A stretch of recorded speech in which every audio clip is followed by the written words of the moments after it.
Buonasera a tutti e a tutti. Penso di essere l'unico, almeno fra i presenti, l'unico che ha un ricordo preciso e nitido del 2 giugno 1946. Ecco, c'è sempre qualcuno che è più anziano di me. Un ricordo preciso e nitido. Era una giornata piovosa, al centro della Sicilia più o meno, e mia madre andò a votare e lasciò i figli, cioè me e mia sorella, da una zia. Poi tornò, ci disse per chi votava, non offendo la sua memoria, anzi lo faccio per questo, perché disse che votò per il Riuzzo, non per il re. Il re non c'era più, aveva abdicato. C'era il Riuzzo, il re di Maggio, cioè il figlio Umberto II. Quindi votò come molti in Sicilia, molti nel Meridione, votò per il Riuzzo. È tornata mia zia, è tornata mia madre, mia zia a sua volta andò a votare. Pure lei, lasciando con i figli, che aveva pure dei figli. Allora si facevano molti figli. Non è come poi dopo, successo dopo. E questo è il ricordo che ho, ma anche di quanto sembrasse strano in siciliano il termine votare, perché votare, diventato siciliano, diventa votare, ma votare significa fare un capitombolo, significa rovesciarsi, per cui tutti dicevano votasti e l'altro rispondeva sì, votai, e ti facesti male. Era un dialogo che si svolgeva su questo votare, cioè con una difficoltà semantica, ma in materia di votare un gioco più, un'astuzia grammaticale intollerabile la fece Pio XII. Scusate, quello era favorevole, malgrado Pio XII era favorevole al voto alle donne. Pio X l'aveva fatto agli inizi del secolo. Disse, questo sì che per la donna, le donne devono dedicarsi piuttosto allo studio e all'iniziativa sociale. Questo sì che è per la donna un sublime apostolato, ma non elettrici, deputatesse, perché è ancora troppa la confusione che fanno gli uomini in Parlamento. La donna non deve votare, ma deve votarsi ad un'alta idealità di famiglia, di bene umano, eccetera. Cioè ammetteva che le donne non devono votare, ma devono votarsi. Era una piccola astuzia grammaticale che rovesciava completamente, ed è uno dei tanti esempi che si possono fare per dire come ci si è opposti a questo voto, quali argomentazioni. In tutte le assemblee che dovevano stabilire se fare votare o non fare votare, si leggono le argomentazioni più peregrine, più inverosimili. Per esempio che significa disgregare la famiglia, perché si può essere di idee diverse, quindi la famiglia è disgregata, mentre non è disgregata se tutti votano alla stessa maniera, e così tante altre circostanze.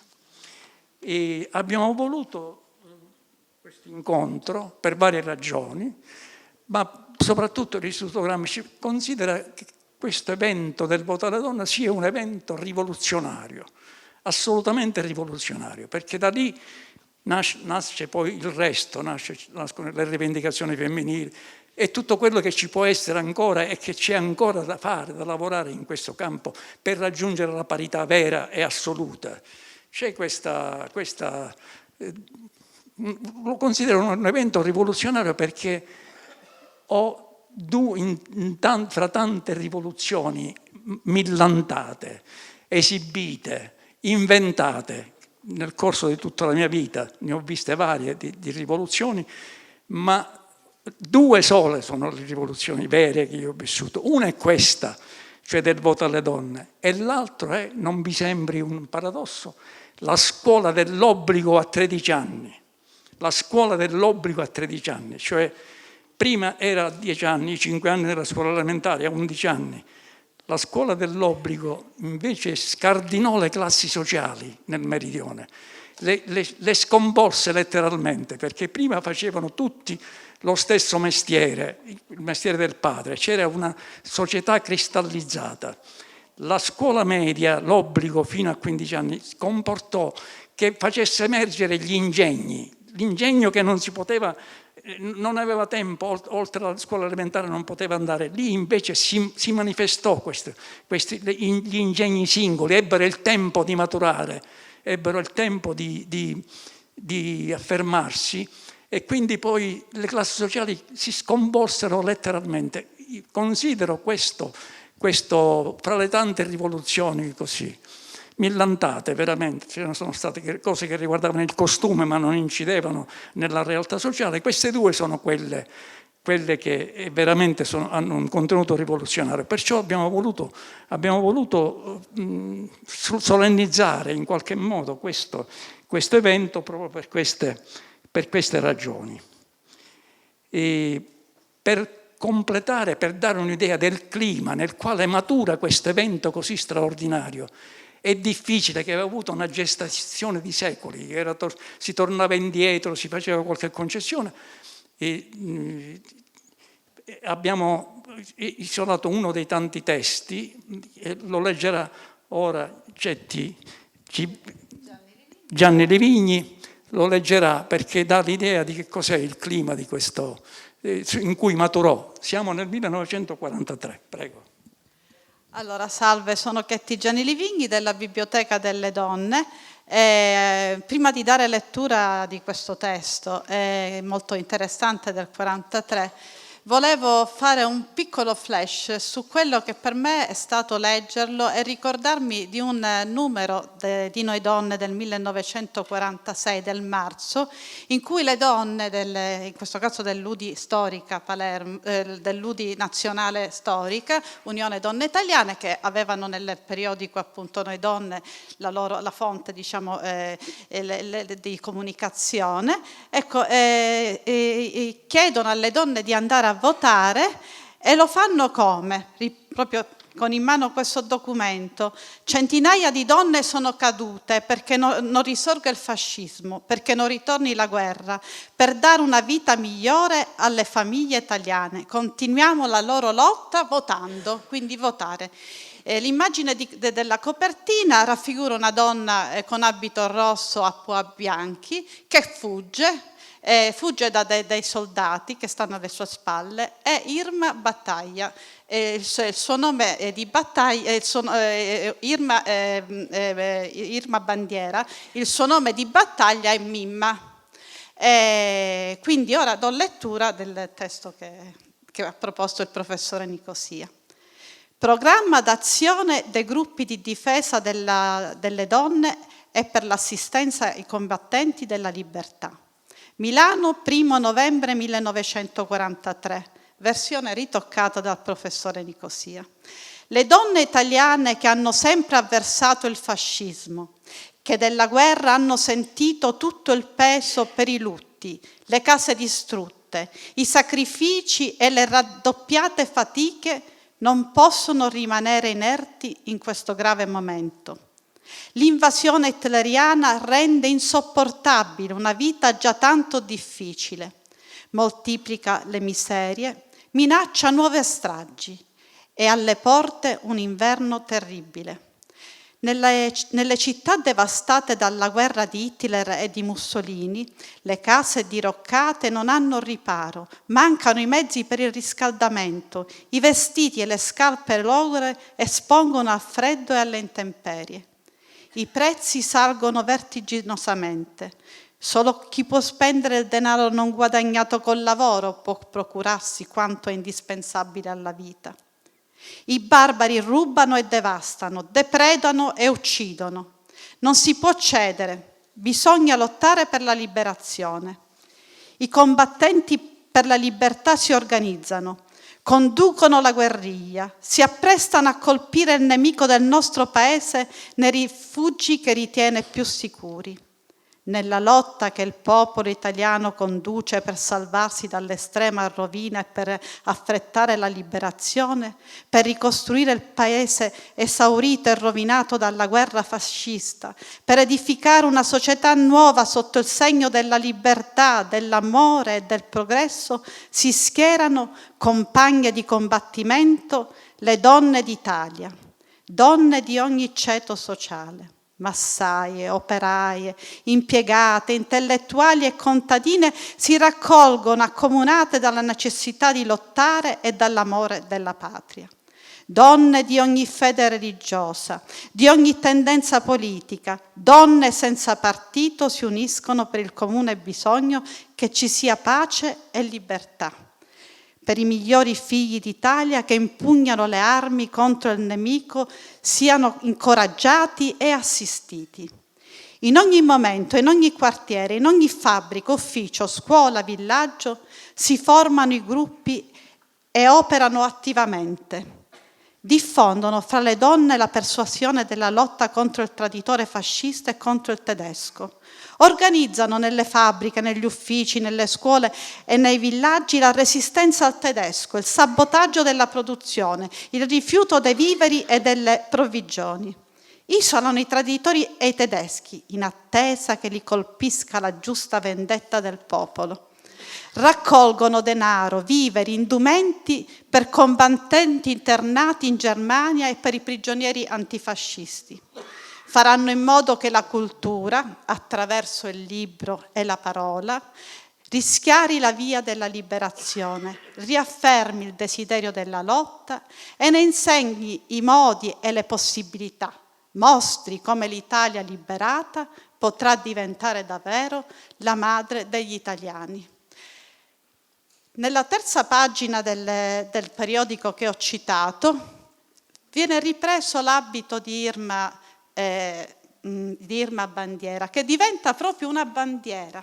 E voglio leggere velocemente quello che si scrive di quest'abito, che è da abito martoriato, ferito, che mostra il corpo che non c'è più di questa donna, che diventa invece il desiderio di libertà delle donne, che va oltre i diritti sociali e politici. Mi hanno fatto vedere che il vestito di Irma Bandiera, ragazza partigiana, quello di quando i tedeschi l'hanno fucilata l'estate del 44, un abitino di cotonino rosso a pallini bianchi, abbottonato davanti fino in fondo alla gonna. Fa pensare alle gite domenicali al mare di giugno. Ci si mette il costume sotto, si riempie in fretta una borsa, l'asciugamano, il pettine, lo specchio, uno sfilatino e sin dal mattino nel tram di città pieno zeppo le dita corrono ansiose al primo bottone, già presentano l'ora che il vestitino resterà come un sigillo di cera lacca scarlatta sulla distesa della spiaggia. Anche fa pensare alle scampagnate in bicicletta. La ragazza pedala svelta, i pallini bianchi le balzano e rimbalzano sulle spalle come minuscole biglie, sempre lì per ruzzolare. Via tutte e lasciare solo quello squillante colore d'estate. E allora che cos'è? È proprio un inno a una vita bella, una vita libera, il vero dono che le donne hanno consegnato alle donne e agli uomini delle future generazioni. Grazie.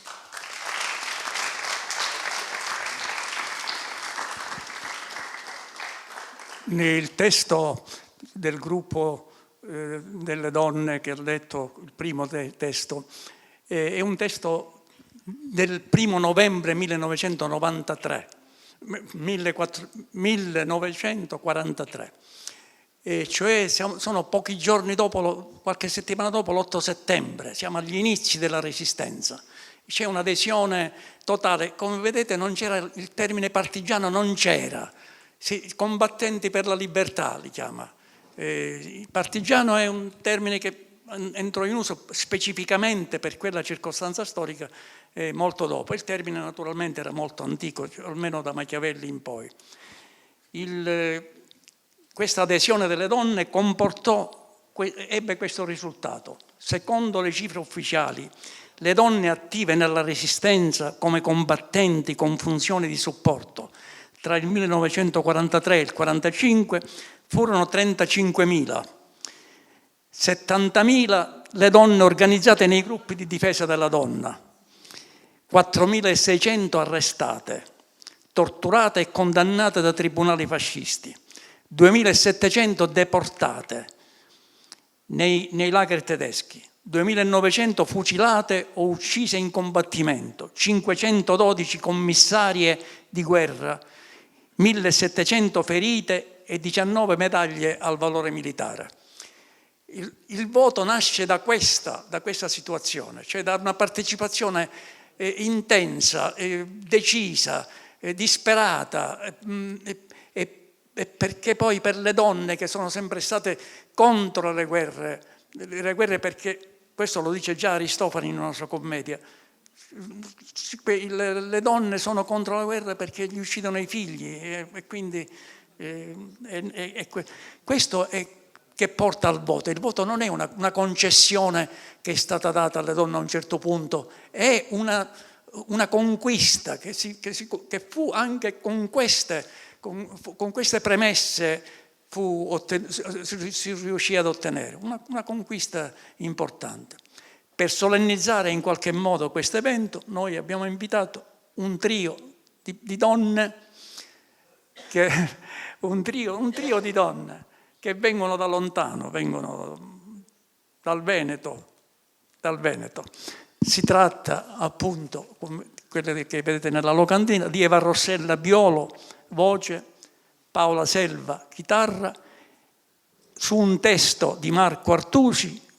La persona con cui siamo stati in contatto per avere questo è appunto Luisa Trevisi, o Trevisi perché deriva da Treviso, il nome Trevisi, noi però diremmo Trevisi, ci piace di più. Vi prego di prendere posto.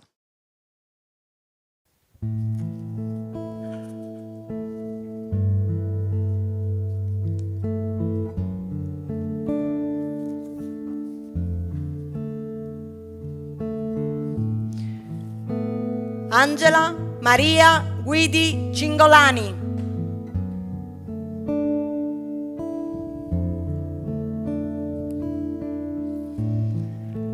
Teresa Noce Longo.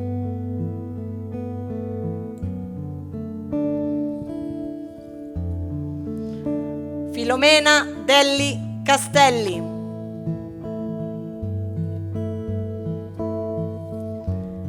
Laura Bianchini.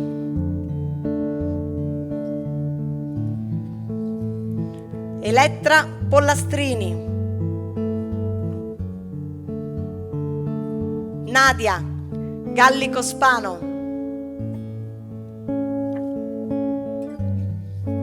Angela Gotelli.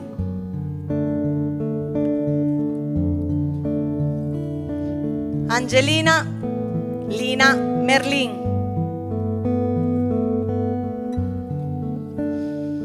Adele Bei. Maria Federici Agamben.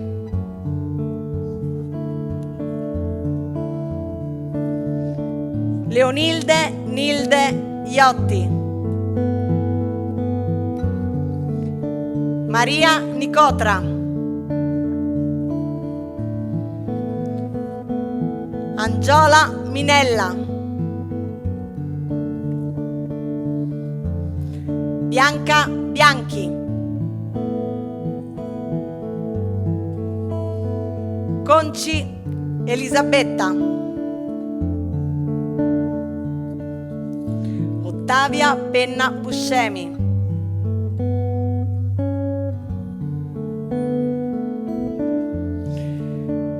Rita Montagnana Togliatti. Vittoria Tito Manlio. Maria Rossi. Maria Deunde Richter Iervolino.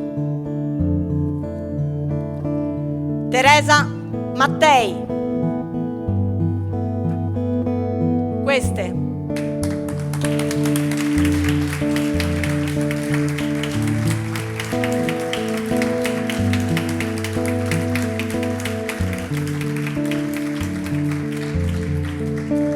le 21 donne tra quei 556 deputati.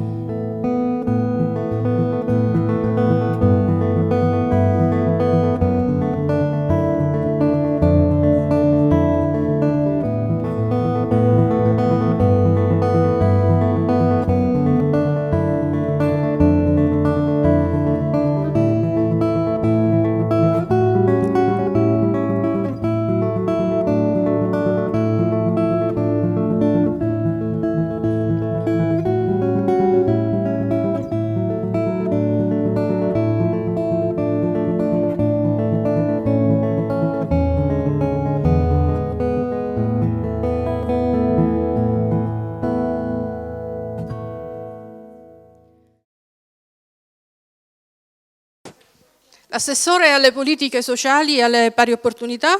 Sì, anche. Dai.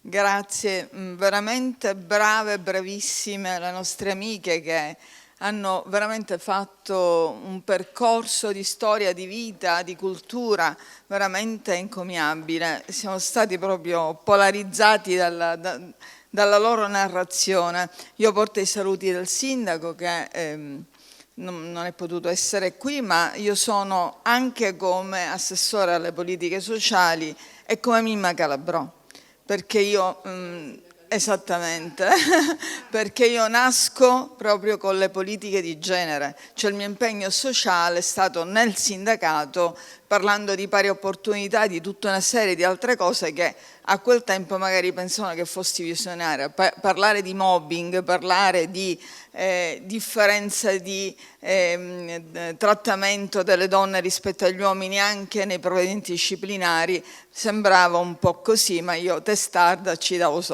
proprio addosso.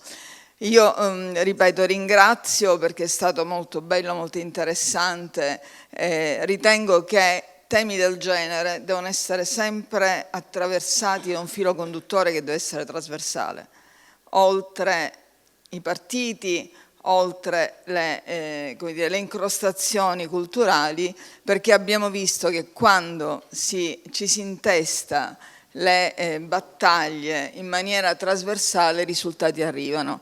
Eravamo insieme a gioire e a lottare quando dovevano votare la legge per il famoso 40% delle donne in giunta nei piccoli comuni. Quindi è un percorso che è iniziato e che non va interrotto, ma come dire, la tenacia delle parlamentari regionali, delle consigliere, e per quello che posso io ci sono, andiamo avanti per continuare quello che loro hanno fatto per noi. Grazie.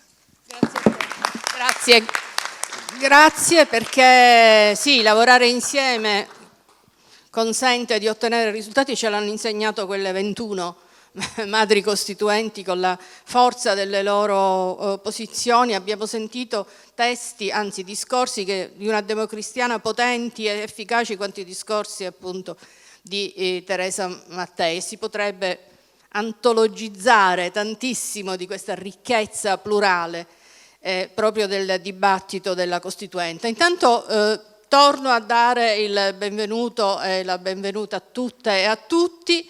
Abbiamo, come ha detto il nostro presidente Salvatore Nicosia, voluto moltissimo accompagnare la riapertura del Gramsci, che è una struttura ed è un patrimonio di tutta la città e non solo, con una riflessione che inizia oggi risottolineando la centralità del 2 giugno sia per l'esito finalmente democratico dell'Italia liberata dal nazifascismo, che costruisce la democrazia attraverso la stesura della Carta Costituzionale, sia perché c'è il primo voto delle donne, che non è un episodio, un appendice, un'aggiunta, ma è una parte costitutiva, decisiva, fondativa e distintiva della nascente Repubblica Italiana. Di questo siamo non solo consapevoli, ma anche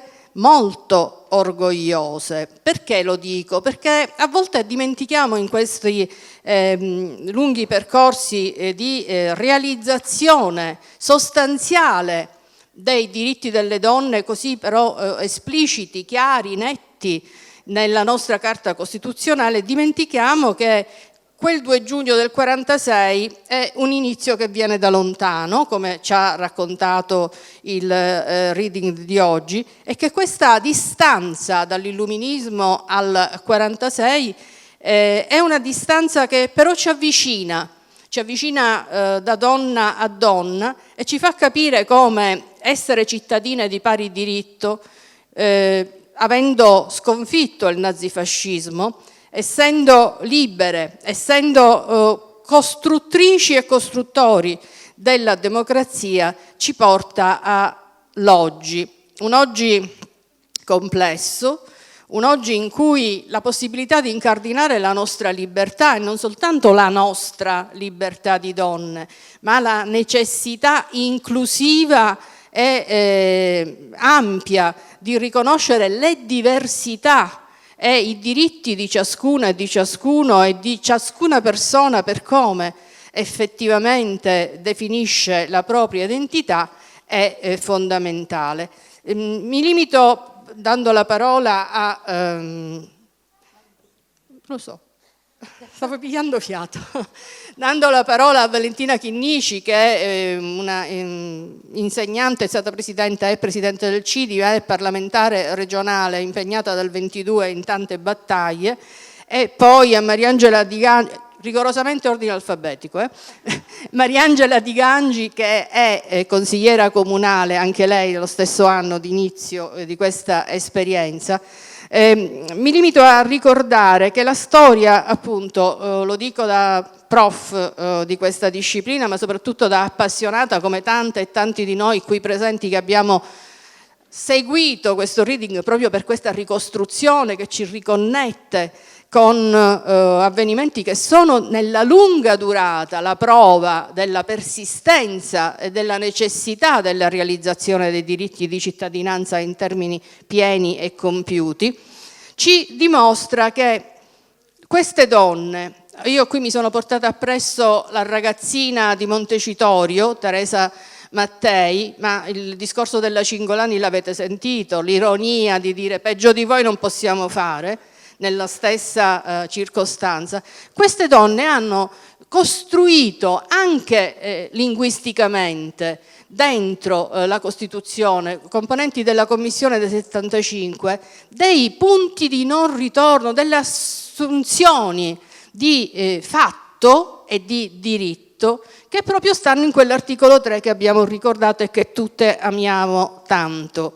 E sono la parola sesso, nella prima parte dell'articolo, senza discriminazione di sesso, voluta da Lina Merlin, e quel rimuovere gli ostacoli di fatto che la Teresa Mattei, e non solo, ma lei nel discorso conclusivo, che è un discorso bellissimo che bisognerebbe mettere nelle antologie delle nostre scuole elementari, ribadisce come costitutivo, non pleonastico. Non è che lo Stato si impegna a rimuovere gli ostacoli e quindi non c'è bisogno di dirlo perché c'è scritto sociali, economici, no? Di fatto. Che significa di fatto? Che cos'è un fatto?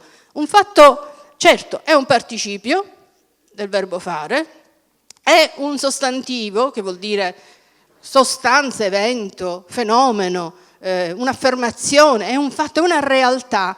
E intorno a questa realtà del superamento di ogni discriminazione, che è la prima parte dell'articolo 3, noi siamo oggi e domani capaci di avvertire, costruire, proteggere e far proseguire il processo di uguaglianza. Una affermazione questa che ci porta, e concludo veramente dando la parola alle nostre Valentina e Mariangela, ad affermare che l'uguaglianza è il riconoscimento delle singole specificità, delle appartenenze e del valore della dignità della persona, e qui tutta l'area dell'affermazione dei diritti LGBTQ+, sta già dentro la seconda parte, la prima parte dell'articolo 3, che questo processo in divenire di custodia, estensione, ridefinizione della gamma dei diritti che ha avuto e continua ad avere le donne al centro della realizzazione, implica appunto la capacità di coniugare i diritti politici, civili e sociali nell'oggi e nel domani, come dice, ci ha insegnato in maniera così forte e commovente la lettera di Michela Murgia. Allora, sesso, coraggiosissima Lina Merlin, di fatto valorosissima Teresa Mattei, e infine la parola ragazza e ragazzina, che appunto era il sostantivo un po' sminuente però, destinato, ne sappiamo qualcosa, destinato, cioè che descriveva Teresa Mattei. Allora, siccome i libri si parlano, si incrociano, si incontrano, e io, oltre che una passione per Michela Murgia, ce l'ho anche per Valeria Parrella, spottone del suo ultimo libro, mi risuona il concetto di paura e coraggio, mi risuona un brano di questo suo ultimo libro. Ve lo voglio leggere perché la letteratura, la buona letteratura, esprime e contiene sensi che tanti altri discorsi non possono avere. Allora, a proposito delle ragazzine, la ragazzina Teresa Mattei di Montecitorio e la ragazzina lontanissima nel tempo, ma attualissima nell'opera letteraria di Valeria Parrella, che è Giovanna d'Arc, no? Com'è questa ragazzina? Questa ragazzina, come la ragazzina di Montecitorio, è una ragazzina che non ha paura. Tutti hanno una paura grande e se non hai una paura, il parroco ti dà una paura. Se non hai una paura, il padrone ti dà una paura, il giudice ti dà una paura. Tutti hanno una paura, tutti tranne Giovanna. La ragazzina non aveva mai paura, proprio mai. Sua madre aveva paura per lei e avrebbe voluto, la mamma di Jean, che il mondo fosse piccolo e lastricato di pietre lisce come la piazza e non contornato di aceri scuri che dirupavano nella mosa. Invece il mondo di Giovanna era grandissimo. Era un mondo che esisteva perché lei lo immaginava, lo sapeva perché lo immaginava che era grandissimo. E quindi Valeria Parrella ci dà questo orizzonte del non avere paura proprio delle ragazzine.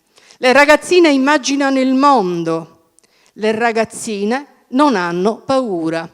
E queste ragazzine sono le nostre madri costituenti, sono le nostre coraggiose, politiche che si destinano tanto delle loro energie a battaglie impegnative ma risolutive per la vita vera, e quindi noi continueremo a studiare la storia delle donne, che non è un appendice, non è una parte, è la storia di lungo periodo, e anche le esperienze letterarie, poetiche, significative, che danno forza a tutte quelle che si impegnano e faticano per le altre donne e per tutta quindi la società.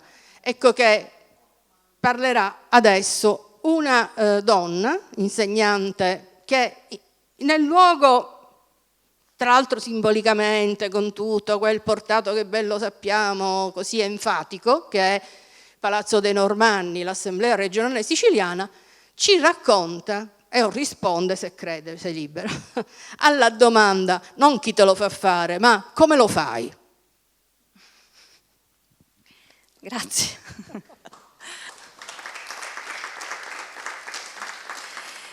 Grazie a voi intanto per la resistenza, perché comunque oggi è l'1 giugno e non era scontato, ecco, che davvero, quindi grazie perché è importante la vostra presenza, è importante che il Gramsci oggi festeggi questa Repubblica, questo voto alle donne, anche in una veste nuova, per cui siamo tutti contenti, insomma, di essere qua e di provare a custodire tutte e tutti questo luogo vitale, che per noi è davvero un luogo vitale di democrazia, ce lo possiamo dire, e grazie, di libertà, di democrazia, dei valori che ci fanno umani e umane. E grazie per lo spettacolo importante a cui abbiamo assistito e a cui auguriamo veramente tanta fortuna, perché ne abbiamo bisogno di queste narrazioni, ne abbiamo bisogno tantissimo, proprio per quello che si diceva prima, cioè i diritti dati per scontati, come diceva sempre Angela Bottari, appunto non è scontato proprio nulla, e noi lo stiamo vivendo in questi anni un po' truci di regressione democratica. Ieri ci ha lasciato Edgar Morin all'età di 104 anni, ma avremmo voluto che ne vivesse altri 100, perché davvero uno spirito come quello di Edgar Morin, no? È il suo monito proprio in questi 2 anni sulla regressione democratica a cui stiamo assistendo e sulla necessità di una rigenerazione democratica che, scriveva lui, passa per una rigenerazione culturale, spirituale e in ultima analisi appunto democratica. Ecco, nell'ottica di questa rigenerazione democratica l'esempio, la parola delle nostre madri costituenti è veramente fonte continua di rigenerazione a cui attingere. C'è anche questo bel testo, devo dire, che la Camera dei Deputati ha editato proprio per gli 80 anni appunto dell'Assemblea Costituente, dove ci sono tutti i discorsi, i profili, i discorsi, anche i podcast appunto con i discorsi delle nostre madri costituenti, di cui abbiamo assaggiato qualche perla preziosa. Ora, dire come lo faccio, come esercito, diciamo, il mio ruolo, magari ecco, può essere poca cosa rispetto a quello che abbiamo ascoltato, però la tentazione di sentirsi piccole di fronte alle madri, ai padri è tanta, e allora uno deve prendere un po' il coraggio di Teresa Mattei, che appunto a 25 anni esordì dopo, insomma, parlando dopo con tanti uomini e in una selva di uomini, perché davvero rappresentavano meno del 4% le donne, in quella al 3% esatto. E però ecco, intanto prima di rispondere alla tua domanda, una cosa vorrei dire a proposito del segno lasciato dalle nostre madri costituenti, in particolare da Bianca Bianchi e Laura Bianchini. Avevano quasi lo stesso cognome, ma erano una socialista e una democristiana, e mi piace ricordare da insegnante quale sono, e convinta quale sia che la scuola è il cuore, diciamo, di una società democratica, la scuola della Costituzione, la scuola dell'articolo 3,2, appunto, come diceva Tullio De Mauro, quel compito della Repubblica di rimuovere di fatto gli ostacoli. Ecco, entrambe queste madri costituenti misero al centro la scuola e di fatto crearono e dipinsero il senso della libertà di insegnamento. Mi preme di ricordarlo oggi, proprio perché la libertà di insegnamento oggi è uno, diciamo, delle cose che traballa un po' di più. La libertà di insegnamento, che non vuol dire io chiudo la porta dell'aula e faccio quello che voglio, però significa riconoscere al docente, all'insegnante, e qui ne vedo tanti e valorosissimi, valorosissime, significa riconoscere all'insegnante il profilo dell'intellettuale e del ricercatore e della ricercatrice in azione, che rimuove quegli ostacoli e che non è il mero esecutore di un programma. Non esiste più il programma scolastico, se ne facciano una ragione anche Ernesto Galli della Loggia, cotanto accademico della Scuola Superiore Normale di Pisa. Non esiste più il programma, esiste il curricolo, che è una parola in didattichese, va bene, può sembrare cacofonica, ma è proprio quel fulcro della libertà di insegnamento di cui abbiamo un mandato costituzionale. E Laura Bianchini all'articolo 34 voleva anche la gratuità senza limiti all'istruzione, non solo nei primi anni alla scuola elementare, alla scuola primaria come abbiamo, perché già alle medie, per me che insegno alle medie, so già come comincia il disastro, perché poi il buono del comune, vabbè, non lo devo dire a te assessore, arriva sempre dopo, quindi prima le famiglie devono anticipare i 500 euro. Scusate se parlo di cose proprio concrete, però se gli ostacoli non sono questi, quali sono per l'uguaglianza? Anticipare i 500 100 euro, non tutti lo possono fare. E allora Laura Bianchini sognava e scriveva, aveva proposto di mettere in Costituzione la gratuità senza limiti all'istruzione. Si potrebbe anche ripartire da qui per un programma politico, diciamo, di delle forze politiche che magari vogliono provare a dare un'alternativa a questo Paese e a questa Regione. Ma vengo velocemente a quello che dicevi. Guarda, non si vuole fare vittimismo, ci mancherebbe altro, non è assolutamente il contesto e non si può, di fronte a tutto quello che abbiamo ascoltato, vittimismi nulla. Siamo 15 su 70, 15 donne su 70, quindi abbiamo 55 colleghi maschi. A fronte, al di là del dato numerico, che insomma è quello che è, il problema fondamentale è che la politica è ancora dettata molto da ritmi, tempi, luoghi, spazi, diciamo, pensati e disegnati dai maschi. Inutile ricordarci che non abbiamo mai avuto una presidente della regione donna, eccetera, eccetera. Potremmo fare un elenco senza fine.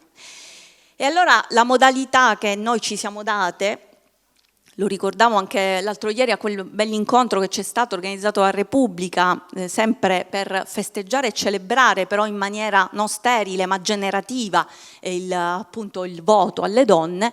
La modalità che ci siamo date tra donne è stata quella del patto di ferro trasversale, del cercare di non imitare i maschi, scusate la banalità dell'espressione, nel cercare di primeggiare e di imprimere, diciamo, un poco del proprio narcisismo al comunicato stampa, al post su Facebook, all'azione politica.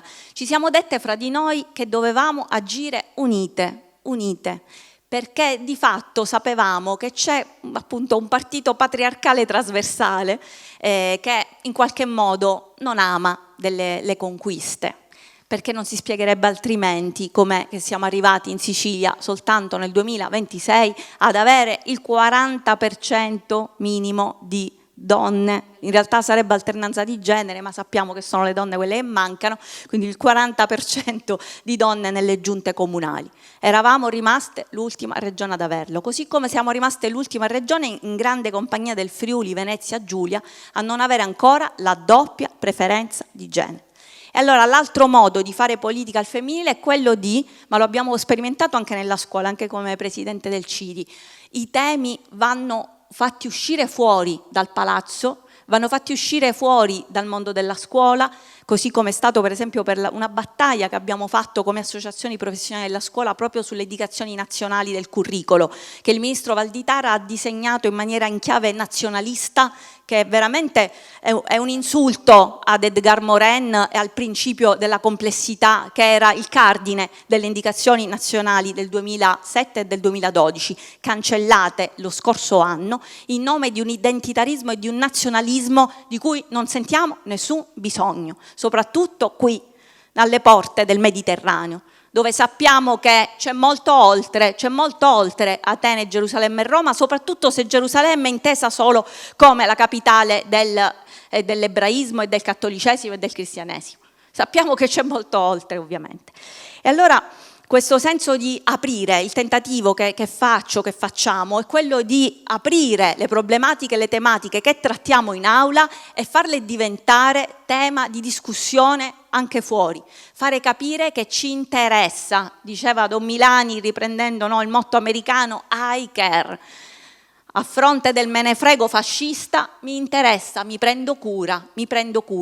Ecco, in quel modo cerchiamo di fare capire che ci sono cose che sembrano per addetti ai lavori, ma poi impattano fortissimamente sulla vita di ciascuno e di ciascuna. L'ultima battaglia che abbiamo fatto è quella per l'aborto, perché in Sicilia il diritto all'aborto è negato, perché oltre il 90% dei ginecologi sono obiettori. Io ho saputo di ragazze migranti, una in particolare ovviamente, il caso che mi era arrivato, che aveva subito violenza e che la casa famiglia dove era stata ospitata non è stata in grado di farla abortire perché non ha trovato in tempo un medico abortista. E allora oggi queste cose non devono più accadere. E quindi la battaglia che abbiamo fatto sulla legge sull'aborto, che prima era stata impugnata dal governo, ma poi per fortuna la Corte Costituzionale ci ha dato ragione, quindi siamo tornati, diciamo, adesso a chiedere i decreti attuativi, perché vogliamo che in qualche modo i medici non abortisti abbiano una precedenza, possano svolgere il loro lavoro, ma perché si possa attuare un diritto fondamentale per cui tante donne hanno combattuto, a prescindere dal credo, come sappiamo, confessionale. E ricordiamo, e chiudo, che anche l'altra volta Livia Turco ci ricordava come per soli 3 voti il principio della indissolubilità del matrimonio non entrò in Costituzione, per soli 3 voti, 107 contro 104. Ecco, ogni cosa è un lavoro veramente di fino, di labor lime, appunto, di attenzione, così come hanno fatto le donne costituenti. Ogni parola va pesata, proprio oggi che c'è, da quello che vedo un po' ovunque, quasi un disprezzo delle istituzioni. Io sono convinta che bisogna ritornare con forza a quella che Pasolini diceva, la poetica delle istituzioni, perché le istituzioni, vuoi o non vuoi, ci trascendono. Chiunque sia indegno o indegna anche, diciamo, nel rivestirle, ma l'istituzione in sé ci umanizza e ci trascende, e più alta è rispetto all'ego personale dei vari capi e capetti, più è garanzia per noi di democrazia e di libertà. Grazie. Bene, Valentina. La sottolineatura della possibilità di fare delle battaglie unitarie intorno a temi che non siano di ristretta risonanza nei palazzi, perché non lo sono nei fatti, perché sono ostacolo di fatto alla realizzazione compiuta dei diritti. Questo è ancora più vicino, presente, immediato, allarmante, gli ostacoli alla uguaglianza di fatto nella vita delle nostre città, nella vita di Palermo. Mariangela Di Gangi è consigliera comunale, è una che è stata tacciata da quel bel appellativo così allegro di la ragazzina, lo rimarrai a vita nei prossimi decenni. Questa ragazzina che da tante articolazioni del suo impegno politico e sociale ha compiuto un percorso che la porta oggi a rispondere al "tu fa fare, che cosa fai?" come farà adesso. Comunque le ragazzine, noi ragazzine tutte, ci mettiamo di traverso quando dobbiamo, sentiamo e desideriamo ribellarci alle cose che non funzionano, che sono davvero tante a Orléans, a Montecitorio e a Palazzo delle Aquile. Le ragazzine si mettono di traverso. Abbondantemente. Grazie. Intanto grazie all'Istituto Gramsci per averci chiesto di essere qui oggi, per l'importanza di questa data, ma anche perché è una giornata importante per la nuova veste con cui abbiamo il piacere di vedere finalmente riaperto l'istituto. E per me è particolarmente bello essere qui perché la riflessione che ci chiamate a fare è importante e siamo sempre là. Stare in consiglio comunale spesso ti costringe a ragionare sempre più di temi più concreti, più piccoli. Poche volte ti capita di poter alzare lo sguardo e riflettere su in realtà quanto ogni singola parola e ogni singolo atto dell'impegno quotidiano possono essere importanti. Mi sono fatta delle domande per capire quale potesse essere il mio contributo a questa discussione. Veniva poco fa raccontato da Valentina ma anche da Piera il lavoro che abbiamo fatto nel 2026 in Sicilia per batterci insieme per avere garantito che almeno il 40% delle giunte di ogni comune sopra i 15.000 abitanti sia di un genere alternato, quindi noi ovviamente speriamo ci siano sempre di più giunte del 60% di donne e 40% di uomini, ma abbiamo potuto scriverlo nero su bianco soltanto di recentissimo, soltanto dopo una lotta dura, complicata e lunga nel tempo. Io invece mi sono più interrogata non tanto su quanto le donne abitino le istituzioni in questo momento, ma su come le abitino, perché forse questo è il disagio che sento più forte nonostante il tempo trascorso da quando le costituenti hanno per la prima volta avuto il ruolo di essere elette e non solo elettrici. Ancora oggi essere donna dentro le istituzioni significa abitarle da eccezionali, da straordinarie, da più capaci di sorellanza, da più capaci di cura, da più intelligenti, da più sensibili, da più preparate, sempre eccezionali. Io spesso provocatoriamente dico: mi piacerebbe che potessimo avere il diritto di essere donne e di occupare il nostro ruolo dentro le istituzioni in quanto cittadine e non anche mediocri. Di uomini mediocri ce ne sono tanti nelle istituzioni, i libri di storia e anche i quotidiani ne sono pieni, eppure nessuno taccia di quella mediocrità l'intero genere maschile. Le donne sono ancora considerate un unico genere morale. Quindi o eccelliamo tutte, e quindi o tutte siamo in grado di dimostrare straordinarietà per il nostro essere giustificate per esserci accomodate in quei posti che, diciamolo, non è che sono proprio nostre. Sì, è la straordinarietà che giustifica quello che non va giustificato. Chiaramente la mia è una provocazione, per questo dico: rivendico il diritto ad essere anche mediocre, ma comunque occupare quello spazio che naturalmente va alle donne in quanto naturalmente parte di questa società, e che pure invece ancora viene visto come qualcosa di straordinario. Prova ne è il fatto che non solo dobbiamo batterci per diritti che sono elementari, ma che ancora appunto di quanto le donne, di come le donne, di quante donne stanno dentro le istituzioni dà vita a discussioni e ci impensierisce. E quindi da lì mi sono riportata un po' alla mia vita quotidiana in consiglio comunale. Appunto, se sei straordinaria, quindi se studi tantissimo, se ti impegni tantissimo, se urli tantissimo, riesci in un qualche modo a fare spazio alle battaglie che porti avanti, altrimenti il ruolo delle donne all'interno delle istituzioni è quello che diceva Pio X: studiare, quindi dobbiamo essere eccezionali, o occuparsi di questioni sociali. Nel 2026 è ancora così. Sono le donne, anzi, quando alcuni temi che sono importanti, quelli che veramente renderebbero attuale e applicata la Costituzione, che ancora appunto non lo è, quel cammino lungo di cui si parlava prima non è ancora stato compiuto, sono temi fondamentali, ma che sui cose di femmine. Gli asili, le cose delle femmine, le mense, le cose delle femmine, l'educazione sessuaffettiva, le cose delle femmine, la toponomastica femminile, che potesse anche restituire un attimo di dignità non solo alle costituenti ma a tutte le altre donne che soprattutto a Palermo si sono distinte anche in tema di antimafia, ad esempio, cose di femmine. Questo perché? Perché tutto quello che le costituenti si sono battute per avere all'interno della Costituzione è ancora derubricato dagli uomini a qualcosa di non importante, ed è tutto quello che porta all'uguaglianza. Quando parliamo di mense, non stiamo parlando di come una mamma, soltanto una mamma, preferisce che venga preparato il piatto al proprio figlio. Stiamo parlando di contrasto alle disuguaglianze.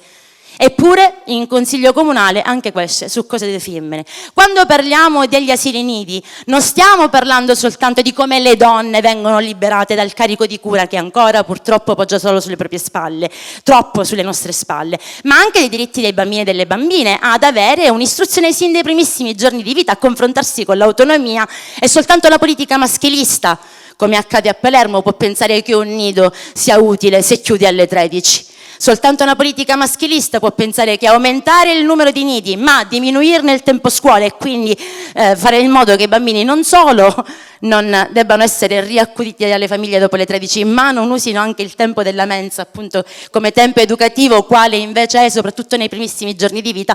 Ecco, questo è maschilista, ma coi maschi di queste cose non se ne può parlare. Non si può parlare dell'importanza dell'educazione sessuaffettiva nel 2026 nella nostra città, in cui violenza e prepotenza imperversano e danno anche effetti gravissimi, che poi sono quelli che campeggiano sulle cronache locali ogni giorno. Nasce tutto da là. C'è un tema fortissimo di disagio giovanile, non solo nella nostra città ma anche nella nostra città, che va necessariamente affrontato anche in chiave di prevenzione. Abbiamo votato fior di mozioni, abbiamo fatto fior di interventi in aula, cose de femmine. La politica dei politicanti maschi di queste cose continuano a non occuparsene, e quindi è molto frustrante. E non voglio dire questo perché voglio lasciarci oggi in questa giornata, che è una giornata importante, è una giornata di festa, per dirci che nulla è stato fatto, anzi è stato fatto tantissimo.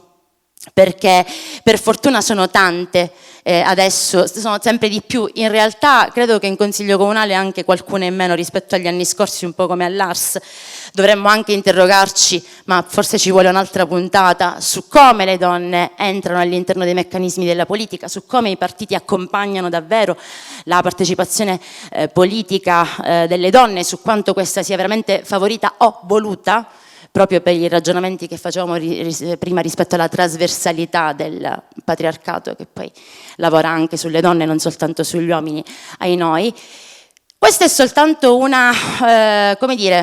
un'analisi di quanto lavoro ancora c'è da continuare, non da fare, da continuare, per quello che veniva detto prima, perché se le cose di femmine sono quelle che sono scritte in Costituzione anche grazie alle Costituenti, perché sono quelle che garantiscono davvero l'uguaglianza, vuol dire che ci sarà bisogno di tante altre donne per fare in modo che davvero quella Costituzione, che l'uguaglianza ce l'ha scritta a caratteri cubitali nelle sue prime battute, sia effettiva ed efficace. E allora buon lavoro a tutti e tutte noi, soprattutto a tutte noi, perché siamo pochine, dobbiamo essere di più, ma anche se pochine riusciamo a fare la differenza, sappiamo che finora non è bastato e che è compito nostro, sì, fare squadra tra donne nelle differenze che pure esistono, perché una politica con più donne è una politica semplicemente più giusta. È una banalità, ma va ricordato in ogni occasione. Grazie. Adesso abbiamo un po' di tempo prima del brindisi per la riapertura di quello di tutte e tutti, che è l'Istituto Gramsci. Abbiamo un po' di tempo per scambiarci qualche riflessione. 30 secondi per dire che io voglio ringraziare per questa riapertura così accogliente e per tutto il processo che ha accompagnato il restauro dell'istituto. Voglio ringraziare Claudia Davos, Tiziana Siracusa e Giuseppe Giordano. Per favore un applauso, perché il processo, tutto quello che ha implicato la ristrutturazione, la pulizia, il rimettere tutto a posto, è veramente un lavoro di accudimento e di propulsione della vita di questo istituto, che dobbiamo ricordarci ogni giorno, che si deve in gran parte a loro. Sono là sotto, consideratevi abbracciate e abbracciati, e quindi vi ringraziamo veramente di cuore. C'è qualcuno che vuole intervenire? Posso portare il microfono? Perché non ci sono lavori che non sono... No, vengo io. Non ci pestiamo le costituenti. C'è problema, grazie. Io volevo ringraziare tutti, perché io ho la memoria di quel giorno. Siamo rimasti pochi a ricordare quel voto, perché era un giorno particolare, di grandissima festa. Voi non potete neppure immaginarlo. Gli uomini a casa mia andarono a votare prima, separatamente dalle donne. Poi partì una squadra fatta dalle nonne, le zie e mia madre, tutte elegantissime. Mia madre, me la ricordo ancora, con un vestito blu a pois bianchi, un cappello con la veletta blu, i guanti bianchi, si buttavano i guanti, e la borsa di pegamoide. Voi non sapete neppure cos'è il pegamoide. Era una plastica che imitava la tartaruga. Allora si usava la borsa di tartaruga piccolina, si chiamava pegamoide, era fasulla naturalmente, però faceva figura. Insomma, una festa incredibile. Andarono a votare facendo attenzione a non sporcare col rossetto la scheda, a usare la matita però non senza uscire dal quadratino, un lavoro incredibile. E poi a casa si fece festa, perché era una festa. Per la prima volta le donne esprimevano il loro pensiero. Ma ci pensate? In una famiglia dove il nonno materno era stato cacciato via dalle ferrovie per non aver accettato la tessera del partito, con 4 figli. Cioè io oggi avevo detto no, lasciatemi il posto, scherziamo. Fu la sua fortuna poi oltretutto. E si respirava a casa nostra pane e politica, ma la politica si scriveva con la P maiuscola, non con la minuscola. E le prime lezioni di politica ce le diedero i nonni, che ci insegnarono il rispetto per gli altri, il rispetto per la legge, il rispetto per chi era accanto a noi. Conoscevamo delle famiglie ebree, ma ancora qui non era arrivato, perché io vi parlo di prima del 38. Dopo il 38 cominciò la caccia all'ebreo, ma noi avevamo un sacco di amici ebrei che per fortuna furono aiutati, ma già quando scoppiò il 38-39 già questi si erano canziati. Abbiamo perduto un patrimonio enorme che voi non potete immaginare. Sapete cosa abbiamo perduto?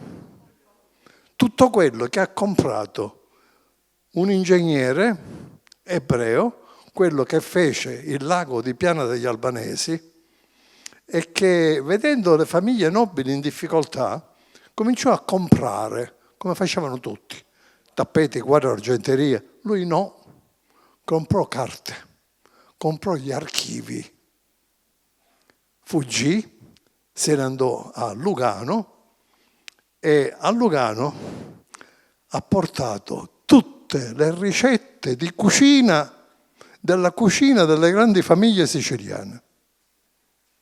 Difatti cercando non c'è più niente. Per avere notizie su cosa mangiavano i nostri nobili bisogna andare a Lugano.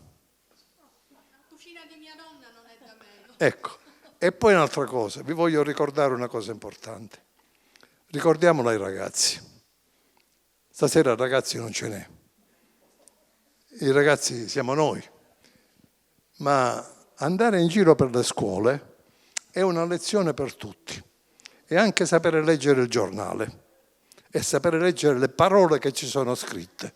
Scusate, nessuno ha fatto una riflessione su quello che è successo allo Zen.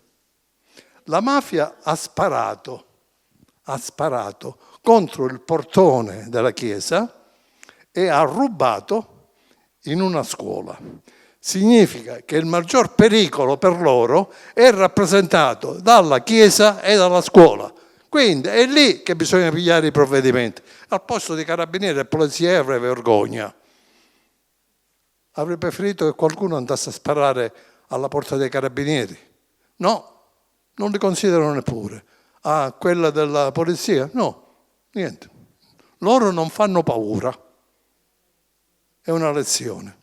Ricordiamoci che abbiamo bisogno di insegnanti elementari, come diceva la buonanima del Bufalino, un esercito di maestri elementari. Grazie.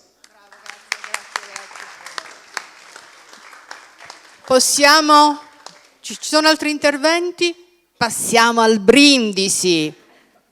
Grazie a tutte e a tutti e a presto, riprenderemo con passione questi nostri argomenti vitali. Grazie, grazie.